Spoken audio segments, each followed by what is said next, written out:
again, recently I've become a commuter. This room is very echoey. I apologise. I commute from Cambridge to London, and then I commute back from London to Cambridge.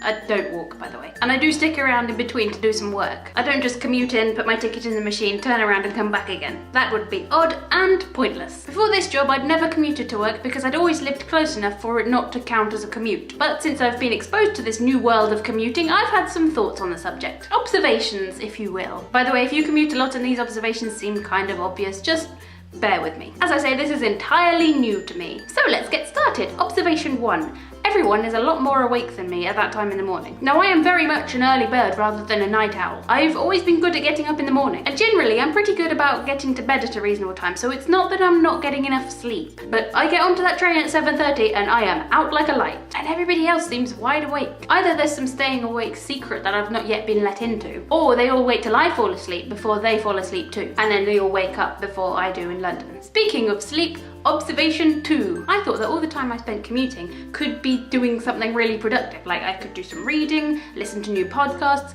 think of ideas for these videos, but no. The journey into London is spent sleeping, and the journey out is spent trying not to fall asleep so that I end up missing my stop. That's it.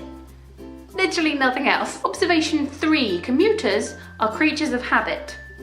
I include myself in this. I'm pretty good at recognising faces, but even if I wasn't, it would be pretty difficult not to notice the same people every morning. And more importantly, the fact that they all have their special places that they like to stand to wait for the train. Like, I've never said a word to any of these people, but I know that the long-haired blonde woman will turn up about 5 minutes after me and stand right in front of the Cambridge sign. And I know that man who reminds me of somebody, but I can't for the life of me work out who, will stop 2 benches further down the platform, put his briefcase down, and then stand with his back to the train tracks. And I know that woman who I'm never sure whether she runs to the train station as part of her exercise or is just always late, will run right down to the front of the train with 2 or 3 minutes to spare. Observation 4. Despite the fact that we all recognise each other as we stand in our special chosen spots, none of us will acknowledge each other. In fact, we try very hard to ignore each other's existence entirely, which is even funnier when we're later on the tube, squished in like little sardines, and we're still trying not to make eye contact. And lastly, observation 5. If you ever want to fare dodge, you should do it during commuting hours. No, wait.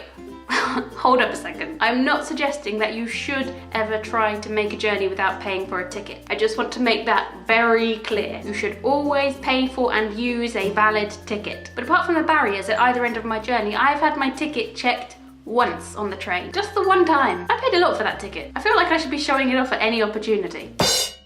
Hi again, my name is Rebecca and I post a new video every Wednesday. If you commute to work, let me know your thoughts on the subject in a comment. And if you don't commute, let me know how your day's going. Thanks for watching, I'll be back next week. In the meantime, remember to work hard, laugh harder, and always accept a hug. Bye bye!